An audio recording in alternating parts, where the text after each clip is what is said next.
Good evening, hola amigos. Welcome to the field, a half an hour show from the World Cup here in Doha. We are in Al Fayed Stadium where they're going to play later tonight Spain against Germany. But let's start, like we always do, with the headlines.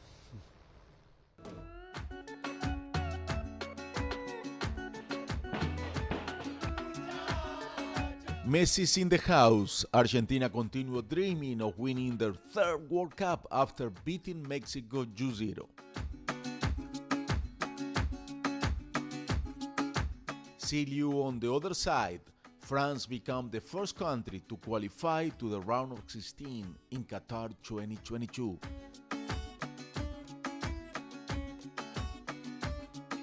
World Cup fever hit Haiti in the middle of a big political crisis. FIFA gives the Caribbean country free broadcast rights to watch the games.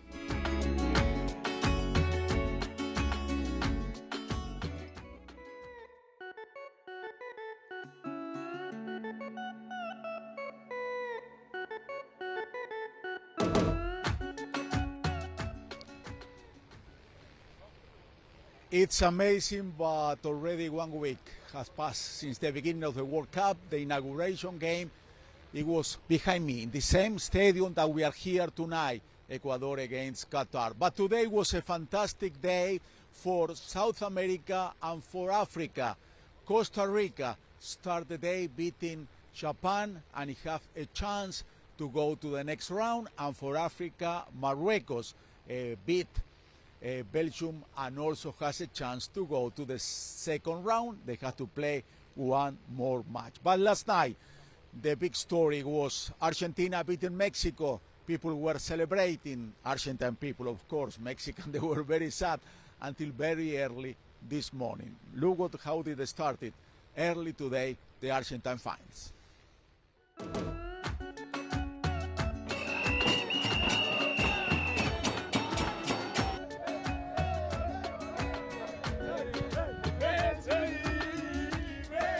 Mission accomplished for Argentina. Millions of people all over the world have been asking where is Messi? And we got the answer yesterday.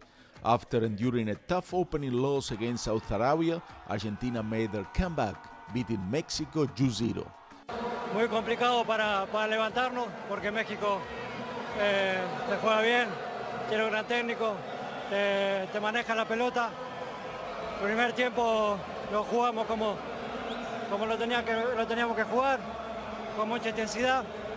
Y el segundo, cuando nos calmamos y empezamos a mover la pelota hasta el gol, volvimos a hacer lo que somos nosotros. Y después, obviamente, con el resultado, la euforia, la necesidad, se hizo el partido como se hizo, pero había que ganar para acomodarnos. Fans celebrated all over the world, especially in Bangladesh and India, where Messi is adored by millions. The Argentine dream of being world champion is alive among the players.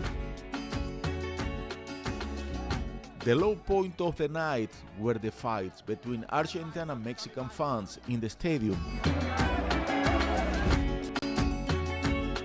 In social media, people made memes of Tata Martino, the Argentine-born Mexican coach. Mexican President Andrés Manuel López Obrador still believes in his team and expressed it on Twitter. And France became yesterday the first team to classify to the round of 16 with a win over Denmark. Allez les Bleus! Let's welcome now Charlie Montero with the 5 stories you have to know today about Qatar 2022.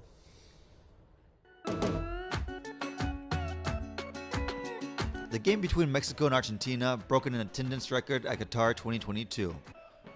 With 88,966 fans, Lusail Stadium hosted the most amount of people at a World Cup game since 1994 final in the United States. 6 women make history in Qatar 22 World Cup. For the first time, females will be seen refereeing men's football in a global event. 2 of 6 female referees are from Latin America. Karen Diaz Medina of Mexico and the Brazilian Neuza back. Crisis in the Brazilian national team. Neymar has been confirmed to be out of the group stages due to an injury received to his right ankle in the match against Serbia. The Brazilian forward will not be able to play until the round of 16. 2 years after the death of Diego Armando Maradona, Gianni Infantino stated that he would like the footballing world pay tribute to the Argentine legend every single World Cup from now on. Don't believe everything that you hear. Saudi Arabian players deny rumors that spread online saying that each player would receive a Rolls-Royce Phantom for beating Argentina in their first match.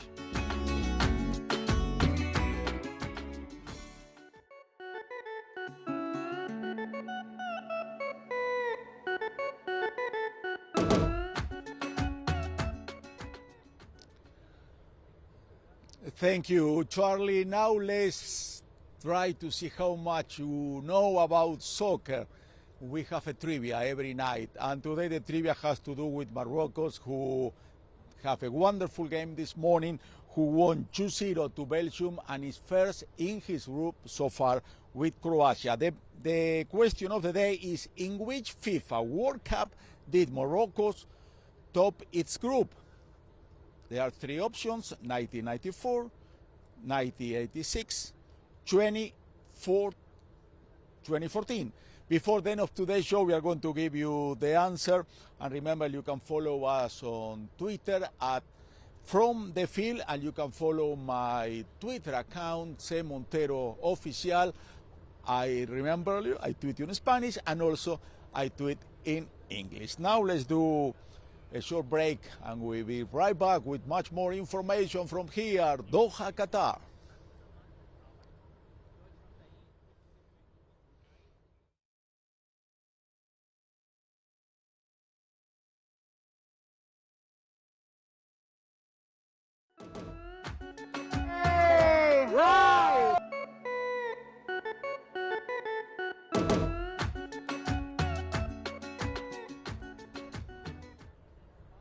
This is Carlos Montero from the field. Thank you for being with us. Behind me is going to play later tonight Germany against Spain, but right now, 1 hour away from here is playing Croatia against Canada. Canada started with the first goal that scarred Canada in a World Cup, but then Luka Modric and his guys, they scored 2 goals, and right now they are 2-1 second half. Croatia is winning. Luka Modric, he's 37. He's one of the legends who is playing this World Cup. In the last one in Russia, with his team, Croatia, they finished second. They lost the final against Russia. Many people like Luka Modric, they want to see him play because, like I said before, more probably this is his last World Cup. We have a profile about him. Luka Modric is a player with vast experience. He can play in all midfield positions, mainly as a central midfielder, attacking midfielder, or even winger. With the Croatian national team, he has played in 3 World Cups, starting in Germany 2006, then Brazil 2014 where they were eliminated in the group stage, and then Russia 2018 where they almost managed to bring the cup home, being defeated by France in the final. As for his club career, he played for Dinamo Zagreb and Tottenham, although his best results were with Real Madrid, with whom he won the 5 European Champions League. Thus, the Cruyff of the Balkans arrives in Qatar with a reputation that precedes him, which with his veteran spirit could mean one of the best performances of the World Cup heading the Croatian national team. I have many friends who they tell me I would pay to be in your shoes, to be in the World Cup. Really, I'm blessed. But there are some young people from all over the world who they get paid by the Qatar government and FIFA to come here and to work as volunteer. Charlie Montero this morning have a chance to meet some of them, some kids from Spain. They are 22, 23, 24, who they got here, everything is paid, they have the chance to go to the stadium, and they are helping people coming inside and out. Let's see the interview that Charlie did early today. Okay, we're still here in the FIFA World Countdown Clock Plaza, and we're here with some university students from Spain who are working in the stadiums. Olivia, tell me a little bit of what you're doing here in Qatar. So basically we're working in the stadium as hostesses, and we're just standing there and helping whenever we can. And yeah, I don't know much about it yet, but we're gonna be working several days a week, and yes, that's pretty much it.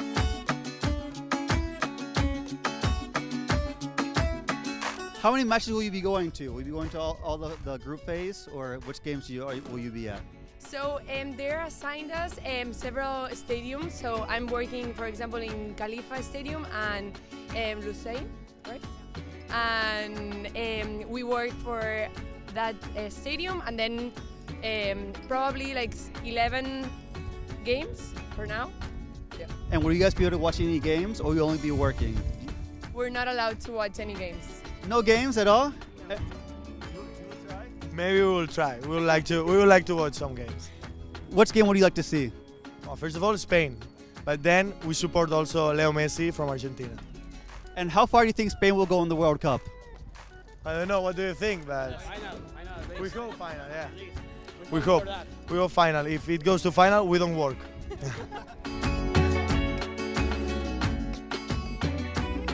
Who do you guys want to win the World Cup besides Spain? Brazil. Argentina. No, Argentina is better. Argentina. Argentina.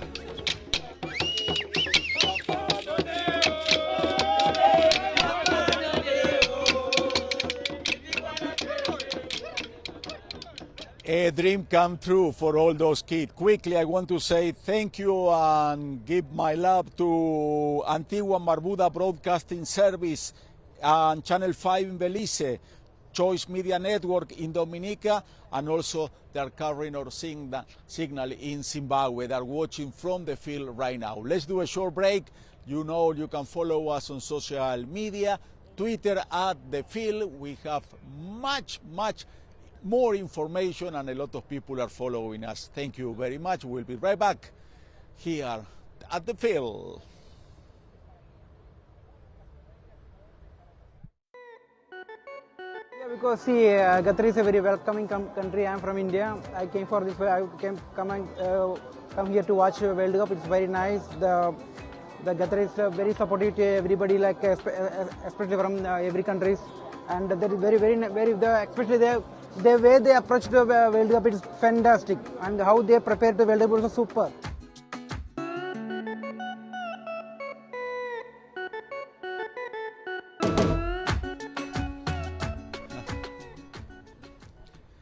This is Carlos Montero from the field. You know, we are having this beautiful party about soccer, and many times soccer make people forget other problems.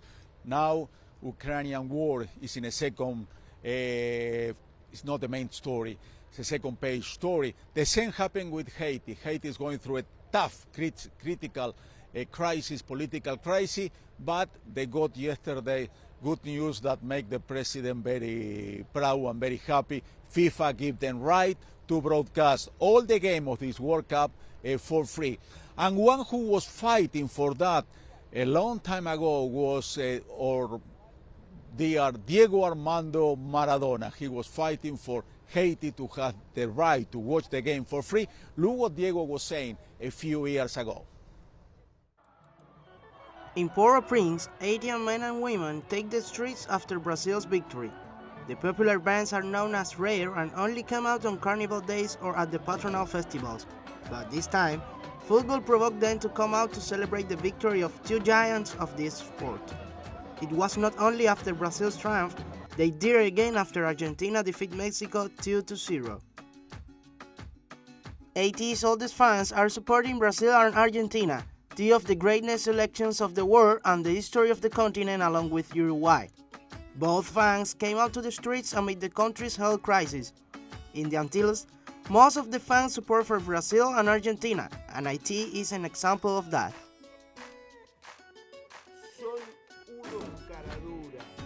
They are a bunch of thieves, because charging transmission rights to a devastated country like Haiti They should be ashamed of themselves. Gianni Infantino, FIFA's president, gave Haiti the possibility of broadcasting the FIFA World Cup Qatar 2022 free after the commotion provoked in that country by the victories of Brazil and Argentina.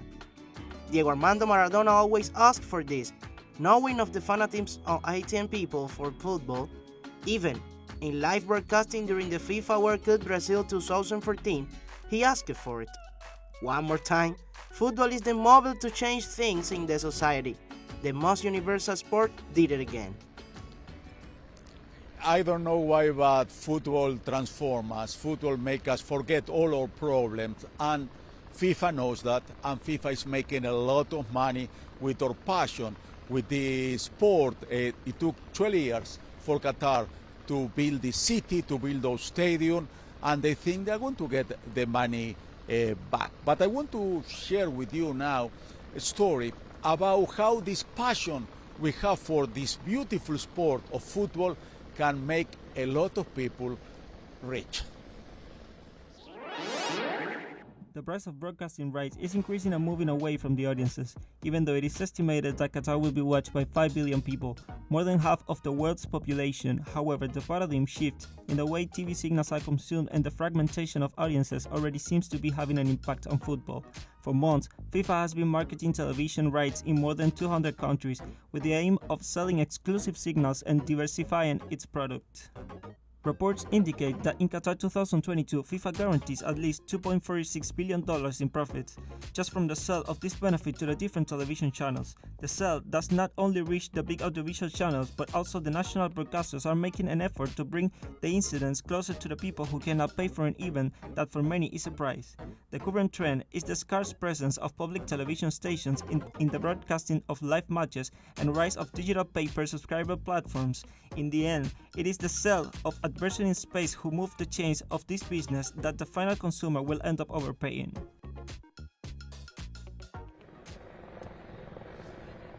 The Spain national team just got into the stadium. It's going to play in a little less than 2 hours against Germany. The teams are here. You know what surprised me about this World Cup? It surprised me that before, to get an accreditation to get to one of those tournaments, you have to be from one of those traditional media, important newspaper, important television station. Now there are a lot of influencers that are famous on social media. They got an accreditation for FIFA to be inside. Charlie Montero has the chance to talk to one of those influencers. She's from Brazil. She works for one site that's run by Ronaldo, the legend soccer. And look how interesting what she has to say about this phenomenon of the influencers and the World Cup. We're here outside 974 Stadium, and the World Cup doesn't bring only soccer players. It also brings influencers. We're here with Renata from Brazil.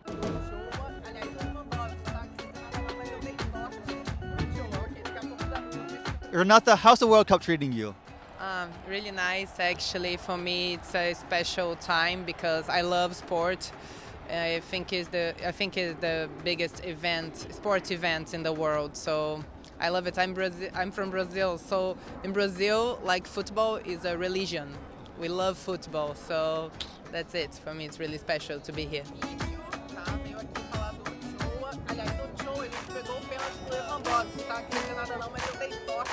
What kind of content are you making here? A lot. Like, I went to all the stadiums. I do some like shots from the stadiums. I'm going to every match that I can to talk to people. Today I'm here because I do some videos with the Mexicans, so it was really nice to understand the other cultures and to talk to them and to enjoy the party too a little bit, and that's it.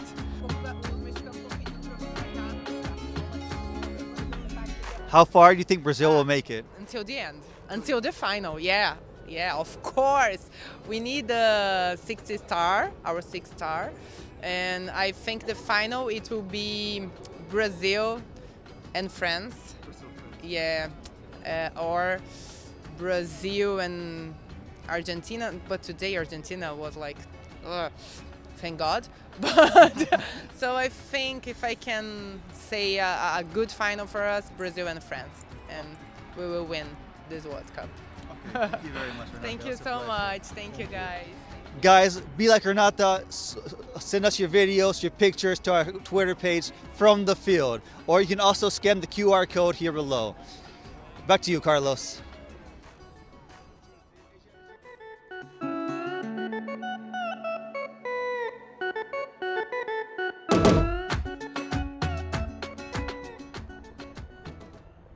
She told Charlie that since she came here to Doha, Qatar, she has much more followers on her Instagram account. But we are talking about social media. Let's see how you did with the trivia of the day. The question is about Morocco. Morocco today beat Belgium 2-0. And the question is, in which FIFA World Cup did Morocco top its group? The options: 1994, 2014, 1986, and the answer is 1986.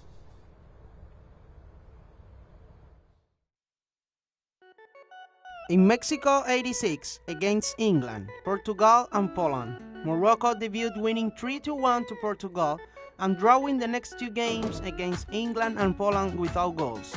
With 4 points, they passed as the first of the Group F.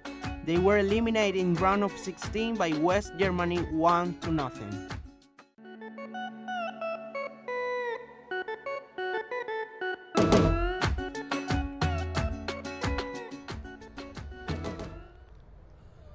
We have another question for you. Germany and Spain, they are playing in a few hours, and the question today in Twitter is like this. What was the last time a German team defeated Spain in the World Cup? You have three options: 1982, 1994, 2010. The answer is 1982, and Germans, they have to win tonight. If not more, probably they have one more game, and then they are going home.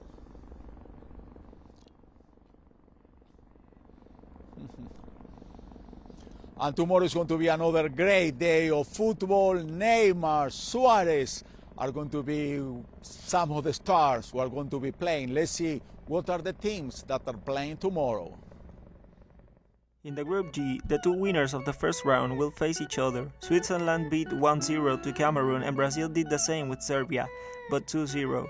The winner of this match will be the first qualified team for the round of 16.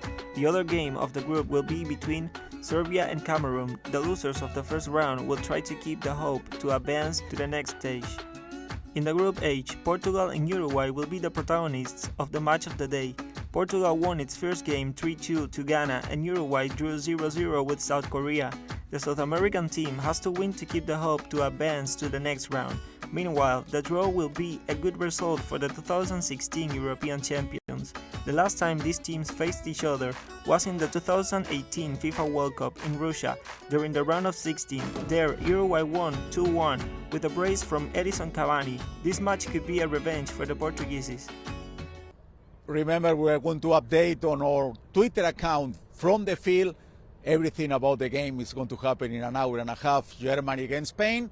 This is all for tonight. Thank you very much. Have a wonderful evening. Adios, amigos. This is Carlos Montero from the field. And here's my family. Grandpa, 88. And tonight we're winning from the field. Woo!